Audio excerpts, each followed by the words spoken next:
This is Susan Serpa from Act Now Worcester at Lincoln Square, Worcester, and I'm here with Steve Greenberg from Sturbridge. And Steve, tell us what this is all about. Well, this is all about getting more people to know Jill Stein and to know about her. I've done this in many campaigns, starting with Elizabeth Warren and Bernie Sanders. At first, the name recognition isn't what it should be, and so just standing out here and putting her name in front of people and saying, let her into the debates and things like that, that's what's going to start boosting her in the polls. Okay. Well, the debates have been pretty sewed up with between Republicans and Democrats for decades now. What do you think is going to change their mind this time around? Well, I think the fact that 13 million people voted for Bernie Sanders and the platform he stood for, and Jill Stein is the only one that's going to talk about that platform. And again, if we can petition enough, complain enough, stand out enough, this is, as Bernie Sanders said, this is the revolution.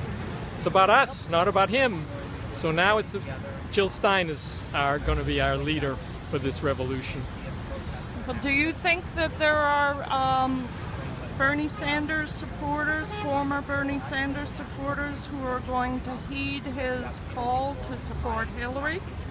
I don't know too many of them in my groups. I am a former Bernie supporter.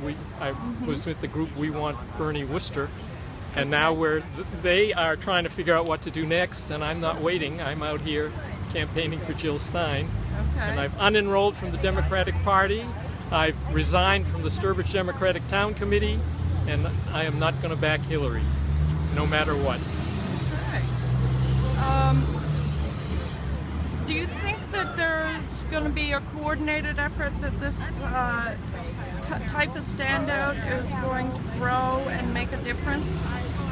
Oh, I think it did. Okay. Because of course, Bernie did a lot of things, and the campaigners, the candidates do a lot of things, but we help by putting this name out here. I've talked to so many people who see my button here, like my dermatologist the other day. She looked at that and she says, "Who is this Dr. Jill Stein?" So this is what made me decide I better get out there and make sure people know who this Dr. Jill Stein is. So you agree, think that the country needs more of a choice than a Democrat and a Republican? Oh, well, there's not much choice if those are the two choices. Right. So we definitely need something else. And this is the hope that Bernie Sanders started out giving, to us, and he's now fallen by the wayside. So we've got to pick up the banner and keep on moving it. Great. Well, thank you very much, Steve. Did you have anything else you wanted to say before we sign off? No, thank you very much for talking to me. Great. Doing a great job. This is Susan Serpa from Act Now Worcester signing off.